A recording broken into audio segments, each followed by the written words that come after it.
Two large, scruffy dogs, unmistakably Barbos, the local breed known for their loyalty and stubbornness, stood rooted to the spot, their noses pressed against a weathered wooden fence. "What's going on here?" Michael murmured to himself, his curiosity piqued. He couldn't help but notice the unwavering intensity in their gaze, as if they were locked in a silent battle.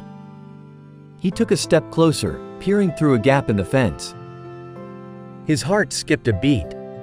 On the other side, huddled together beneath a sprawling rose bush, were two tiny kittens, their emerald eyes mirroring the unwavering stare of the Barbos. The scene was surreal, a silent standoff between two worlds. Michael couldn't understand. The Barbos, despite their size and the intimidating air they exuded, didn't seem to be threatening the kittens. Instead, they seemed fascinated. Was this some strange, silent truce? Or was there something more sinister at play? He watched, his mind racing. The kittens were clearly scared, their bodies trembling slightly. But they didn't cower or try to escape. They simply held their ground, meeting the gaze of the Barbos with an unwavering intensity that seemed to hold them captive. Minutes ticked by, the silence broken only by the rustling of leaves and the distant barking of a stray dog. Michael found himself mesmerized, unable to tear his eyes away from the peculiar scene. What was the story behind this unlikely impasse?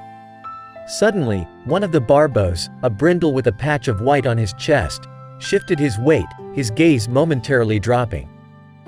The kittens, sensing the shift in power, instinctively took a step back, their fear momentarily forgotten. Michael felt a surge of hope, perhaps this standoff was about to end. But then, the brindle looked back at the kittens, his amber eyes softening as if he understood their fear. He nudged the other Barbo, a sleek black dog with piercing blue eyes, and the two moved a few steps back, giving the kittens some space. It was as if they were acknowledging the kittens' fear, granting them a truce. The air felt lighter as the standoff eased. The Barbos, no longer focused on the kittens, began to sniff the ground, seemingly losing interest in their unexpected encounter. Michael, unable to contain himself, stepped closer to the fence, his hand instinctively reaching out to pet the brindle. The dog, startled by the movement, snapped his head up, his eyes widening in alarm. But instead of retreating, he lowered his head, allowing Michael to stroke his fur. It was then that Michael noticed something peculiar. The brindle's fur was matted and dirty, his ribs clearly visible beneath his thin skin. He looked lost, alone. As if sensing Michael's empathy, the brindle let out a low whine, a plea for help. Michael, his heart melting, knew he couldn't leave the dogs there. He decided to take them home, hoping to find them a good home, a place where they could finally feel safe.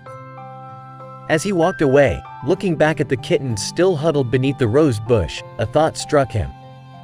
Perhaps the Barbos weren't just watching the kittens. Perhaps, like him, they had seen the fear in their eyes, the vulnerability. Perhaps, in that silent standoff, they had found a connection, a shared understanding of what it meant to be lost, alone, and scared.